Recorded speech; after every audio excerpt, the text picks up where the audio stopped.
प्रार्थना पौंडीचेरी एप्रिल 17, 1914। हे सर्वशक्तिमान अधीश्वर एकमात्र सद्वस्तु यह ही कर जेपरि मो हृदय मध्य कौनसी भूल कौनसी आवरण कौनसी मारात्मक अज्ञानता लुचि प्रवेश न करी।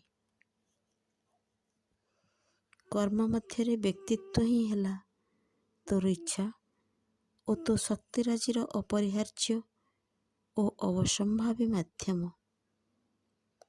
व्यक्तित्व जेते समर्थ जेते बहुमुखी जेते शक्तिमान जेते व्यक्तित्वमय और जेते सचेतन हेब जंत्रर सेवा सेते सतेज और सफल होई उठिब।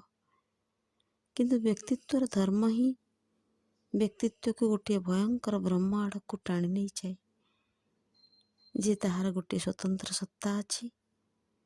फलतः धीरे धीरे ताहा गोटे आवरण रूपे दंडायमान हुए तोर एवं तू जहा उपरे कार्य करने को चाहूँ ता मध्यरे आरंभरू आवरण हुए नहीं।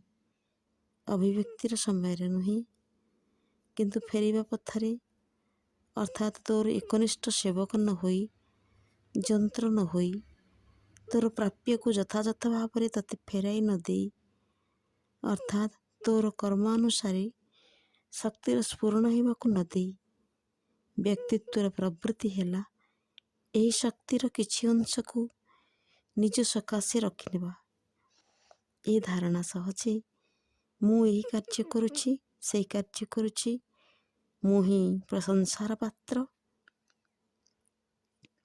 हे दुष्कर्मी माया हे तामसी मिथ्या आज तुमे सब धरा पड़ीच तुम मानकर मुखा खसी पड़ी।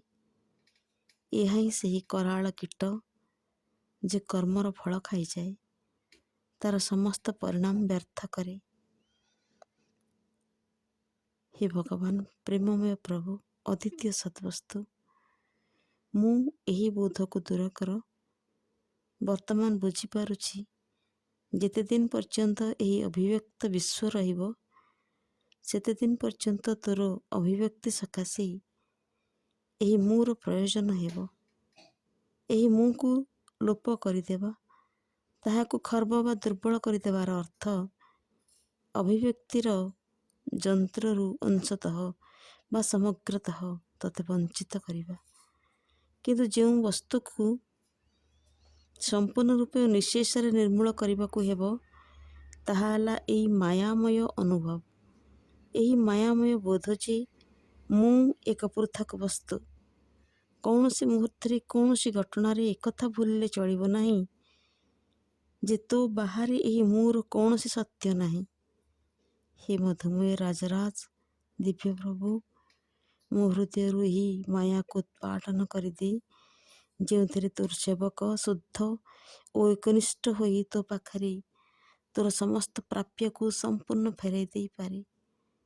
यही कर मो नीरव जेपरी यही परम अज्ञान को बुझीपारे एवं चिरकाल सकाशे या दूर करे मो हृदय यह अज्ञानर छाया को अपसारित कर एवं ता स्थान तोर आलोक एक छत्र अधीश्वर रूपे राजत्व करो।